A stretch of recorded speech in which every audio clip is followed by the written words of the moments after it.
రాజకీయాల కోసము, ఓట్లు సాధించుకోవడం కోసము ఎంతకైనా దిగజారుతారు. ఇందులో కొత్త వింతేమీ లేదు, కొత్త కథేమీ కాదు. ఇది అందరికీ తెలిసిన ముచ్చటే. కానీ కనీసం మానవత్వం కూడా మరిచి బిహేవ్ చేయడం అయితే మాత్రం చాలా హీనమైన చర్య. ఇప్పటికి మీకు అర్థమై ఉంటుంది కదా నేను దేని గురించి మాట్లాడుతున్నాను అనేసి. Jubilee hills by election, Maganti Gopinath అకాల మరణం. సో ఆ కుటుంబము పుట్టడి దుఃఖంలో ఉంటుంది. ఎందుకంటే మరణం మీద రాజకీయం చేయడం చాలా చండాలమైన విషయం. పుట్టడి దుఃఖంలో ఉండాల్సింది కనీసం ఓదార్చకపోయినా పర్వాలేదు, కానీ వాళ్ళని సూటిపోటి మాటలతో పొడిస్తే ఎంత ఘోరంగా ఉంటుంది ఆ పరిస్థితి. అంటే మేము ఓడిపోబోతున్నాం, ఏ రకంగానైనా గెలవాలి, సింపతి ఎక్కడ వర్కౌట్ అవుతుందో అనేసి మీకు మీరు ఫీల్ అయ్యి దిగజారుడు మాటలు మాట్లాడుతున్నారే. ఆ మహిళ దేని గురించి ఏడ్చింది? ఎవరింట్లన్నా ఆ సందర్భం ఇప్పుడు మాట్లాడుతున్న మంత్రుల విషయంలో అలాంటి సిచ్యువేషన్ వస్తే ఏడవరా? నిజంగానే ఆయన అకాల మరణం చెంది ఉండకపోతే ఈరోజు బై ఎలక్షన్ వచ్చి ఉండేది కాదు, ఆమె కంట తడి పెట్టి ఉండేది కాదు, ఇన్ని జరిగేవి కాదు కదా.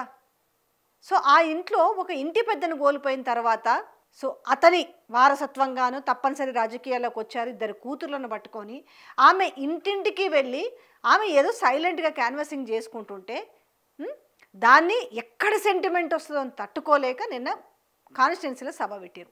ఆ సభలో ఆమె కంట తడి పెట్టుకుంది. ఏ ఉద్దేశంతో కంట తడి పెట్టుకుంది ఆమె? దాన్ని మీరు ఆర్టిఫిషియల్ ఏడుపు అంటారు, లేకపోతే దాని మీద ట్రోల్స్ చేస్తున్నారు. సోషల్ మీడియాలో ట్రోల్స్ లేదంటే సిగ్గు ఎగ్గు లేదేమో వాళ్ళకి అనుకోవచ్చు. కానీ మీకేమైంది మంత్రులకు? మీరెందుకు అట్లా మాట్లాడుతున్నారు? పీసీసీ చీఫ్ అట్లా మాట్లాడేంది? మీకు అద్భుతమైన డెవలప్ చేశాము, మేము ఇచ్చిన 6 సంక్షేమ పథకాలని అద్భుతంగా అమలు చేసినాము, ప్రజలు ఆహా ఓహో అంటున్నారు అనుకున్నప్పుడు మీరు గెలుస్తామన్న నమ్మకం ఉన్నప్పుడు చిల్లర మల్లర మాటలు ఎందుకు అనేసి కాన్స్టిట్యున్సీలో ఉన్న మహిళలు ప్రజలు కూడా అడుగుతున్నారు. ఒకసారి చూద్దాం.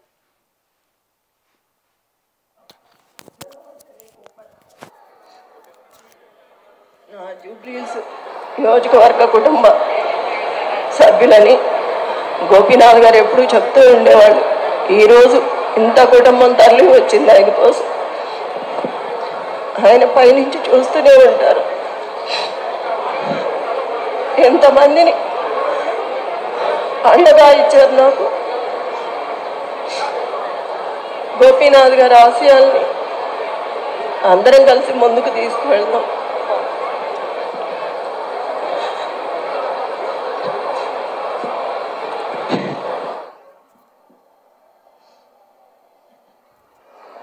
ఎంతమంది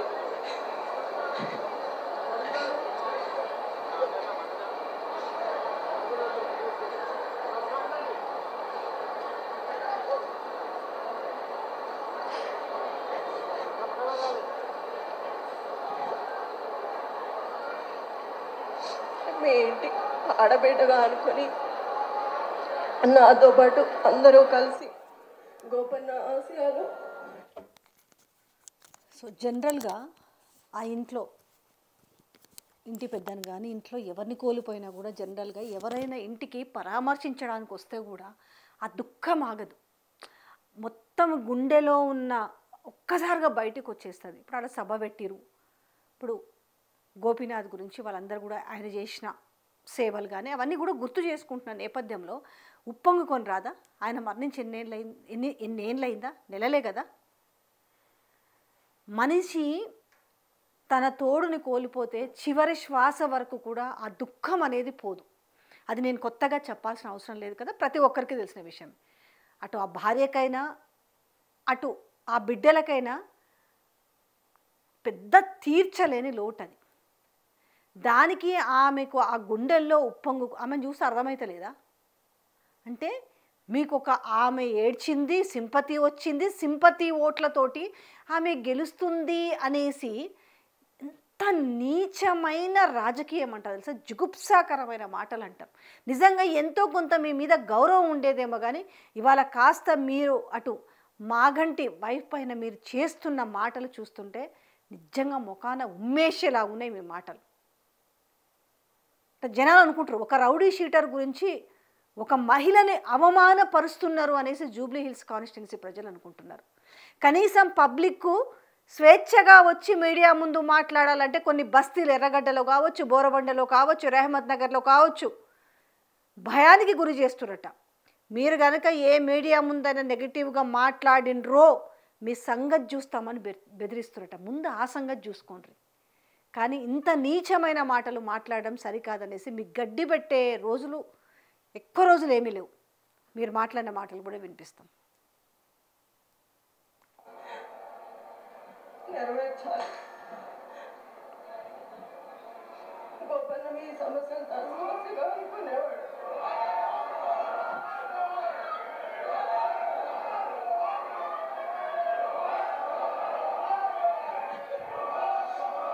ఎంతమంది మా కుటుంబంలో చూసి మిమ్మల్ని చూసి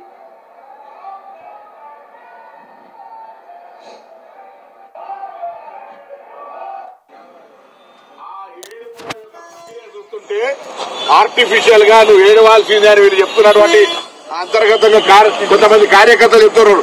అమ్మ నువ్వు ప్రతి డ్యాన్స్ ఏడవాలని ఆమె చెప్తుంటే కృత్రిమ ఏడుపు అనేటువంటిది మంచిది కాదు. ఆ సోదరి పట్ల మాకు సానుభూతి ఉన్నా రాజకీయాలు సానుభూతి వేరు. ఉంటారా నిజంగా అట్లుంటారా? కృత్రిమంగా అంటే ఏడవమని చెప్తే ఏడుస్తారట. నిజంగా అంటే నేను ఇలా మాట్లాడవచ్చో లేదో కానీ ఆయన మాట్లాడిన మాటలు చూస్తే, శృతి మించిన మాటలు చూస్తే, మీ ఇంట్లో నిజంగానే అదే సంఘటన జరిగితే మీ ఇంట్లో ఆడవాళ్ళు అట్లనే కృత్రిమమైన ఏడుపు ఏడుస్తారా? అంటే మన దాకొస్తే ఒకలాగుండదు కదా. మీ ఇంట్లో ఏదైతే ఉంటుందో, మీ బంధువుల ఇంట్లలో ఏదైతే ఉంటుందో తనకు కలిగింది కూడా ఆ కష్టమే కదా. ఈరోజు రాజకీయాల కోసము ఖచ్చితంగా ఎవరినన్నా అడగండి, ఆ దుఃఖము ఇంట్లో ఉన్న తన తోడుని కోల్పోతే ఆ బిడ్డలకు కానీ ఆ భార్యకు కానీ ఎంత దుఃఖం ఉంటుందో ఎవరో ఒకరు పోయిన వాళ్ళని వెళ్ళి అడగండి. అంటే ఇది ఇలాగే మాట్లాడితే మీకు అర్థమవుతుంది ఏమనిపిస్తుంది. ఎందుకు అంత భయం ఎందుకు? మీకు గెలుస్తామన్న నమ్మకం జూబ్లీ హిల్స్ కాన్స్టిట్యున్సీలో ఉంటే, మీరు పెట్టిన క్యాండిడేట్ పైన నిజంగానే అంత ఫాలోయింగ్ ఉంటే, నిజంగా అంత భయం ఎందుకు? నిజంగానే గెలుస్తారనుకుంటే ఈరోజు ఎందుకు భయభ్రాంతులకు గురి చేస్తున్నారు? ఒక్కసారి దాని మీద ఫోకస్ చేయండి. గెలుస్తామన్న ధీమా ఉంటే దొంగ ఓట్లను ఎందుకు నమోదు చేస్తున్నారు? దీనికి సమాధానం ఉండదు. కానీ అబ్బాయి ఏడుస్తుందట, ఆమెను ఏడవమని చెప్పిరట. నిజంగా ఎంత దిగజారిపోయినరంటే అంత దిగజారిపోయారు. ఆ మాటలు వింటుంటే ఎవరికైనా కూడా రక్తం మరిగిపోతుంది. వేదికల మీద రాజకీయ ప్రసంగాల మధ్య కన్నీళ్లు పెట్టుకొని సానుభూతి ఓట్లు కన్నీళ్లు పెట్టుకొని ఒకరు ఓదాంతుంటే ఒక ఈ డ్రామా అంతా కూడా సినిమాలో చూసినట్టు అనిపిస్తుంది. ఆ ఏడుపుల యొక్క ప్రక్రియ చూస్తుంటే ఆర్టిఫిషియల్ గా నువ్వు ఏడవాల్సిందే అని వీళ్ళు చెప్తున్నటువంటి అంతర్గతంగా. కానీ నా మీద గౌరవం ఉండే నిజంగా, కానీ నిజంగా ఎందుకు ఇట్లా మాట్లాడుతున్నదో అర్థం కాలేదు. మంత్రి పొన్నం ప్రభాకర్ గారి మీద మంచి రెస్పెక్టే ఉండే, మంచి వ్యక్తిని. కానీ ఈరోజు మరి ఎట్లా మాట్లాడడం, ఈ పలచన చేసిన మాటలు ఇలాంటి అంటే వాళ్ళని మీరు వాళ్ళ సెంటిమెంట్ని ఏదో తగ్గిద్దామనే ప్రయత్నంలో మీరు చేసే ఈ చిల్లర మర్ర మాటలు ఉన్నాయి కదా, ప్రజల దృష్టిలో ఎప్పటికీ పాతుకుపోతాయి. మళ్ళీ చెప్తున్నా, పొన్నం ప్రభాకర్ గారు ఆలోచించి మాట్లాడండి. ఒక మహిళ ఏడుస్తుంటే ఇంకొకరు ఓదార్చరా? సంబంధం లేని వ్యక్తులు కూడా, పరిచయం లేని వ్యక్తులు కూడా ఎక్కడన్నా కూడా ఓ మహిళనే కాదు, ఒక మగ వ్యక్తి ఏడ్చినా కూడా అడుగుతారు, ఓదార్చరా, ఎందుకయ్యా నీకు ఏం కష్టం వచ్చింది అని అడుగుతారు. జనరల్గా మనకి ఎక్కడన్నా స్ట్రేంజర్స్ తగిలినా కూడా. అట్లాంటిది తన భర్తను కోల్పోయి తనకు అన్నిటి గొంతు పూడుకుపోయి దాంట్లో నుంచి పక్కన పిల్లలు ఉన్నారు, తను ఎందుకు అనిపిస్తుంది కదా మైండ్లో, అరే నా భర్తే బతికి ఉండుంటే ఈ బై ఎలక్షన్ వచ్చేదా, నేను పోటీ చేసేదాన్ని, ఇవన్నీ రకరకాలుగా అనిపిస్తాయి కదా.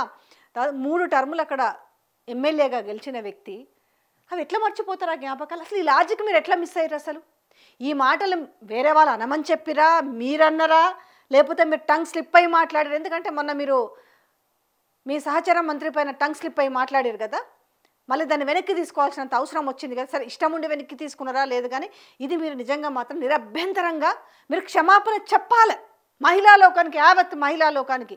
ఎంత ఘోరంగా అవమానించారు మీరు ఏం రెస్పెక్ట్ ఇచ్చినట్టు? ఇక్కడ మీ అభ్యర్థి రెస్పెక్ట్ ఇవ్వరు.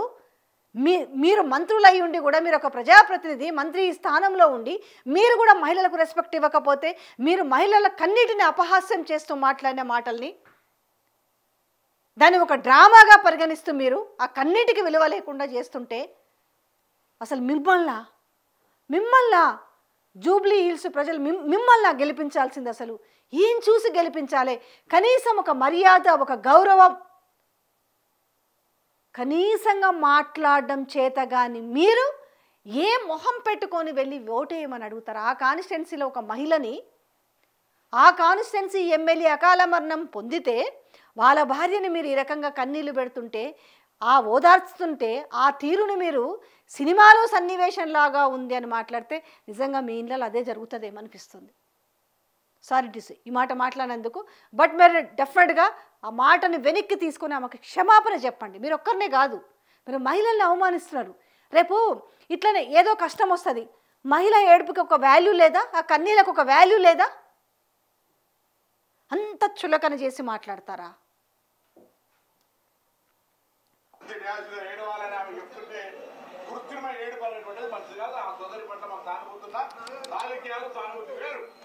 వేదికల మీద రాజకీయ ప్రసంగాల మధ్య కన్నీళ్లు పెట్టుకొని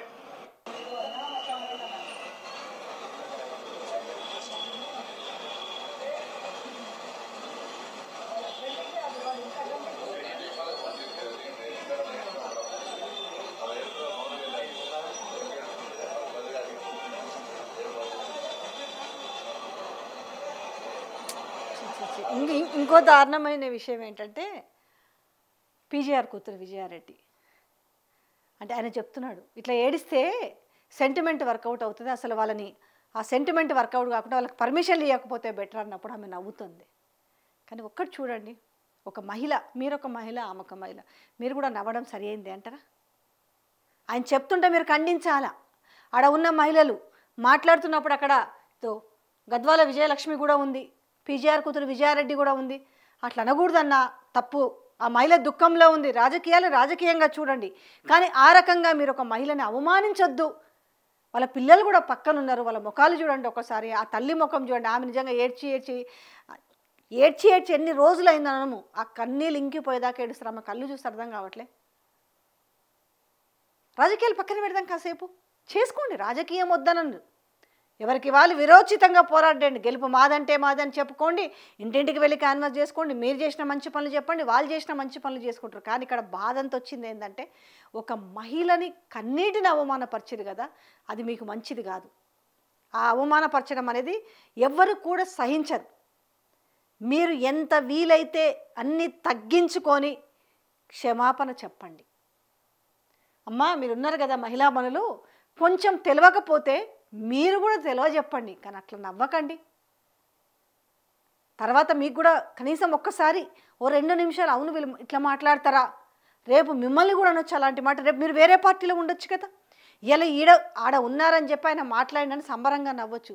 రేపు మళ్ళీ మీరు వేరే పార్టీలోకి పోయి మీకే అట్లాంటి కష్టం వచ్చి మీరే అలాంటి సిచ్యువేషన్ వస్తే ఇలాంటి అవమానాలు ఎదుర్కోవాల్సి వస్తుందా లేదా? సో వీటిని ఫుల్ స్టాప్ పెట్టాలంటే రాజకీయం వేరు, గుండెల్లో ఉన్న బాధ వేరు. కనీసం అది వాళ్ళకి తెలియజెప్పండి.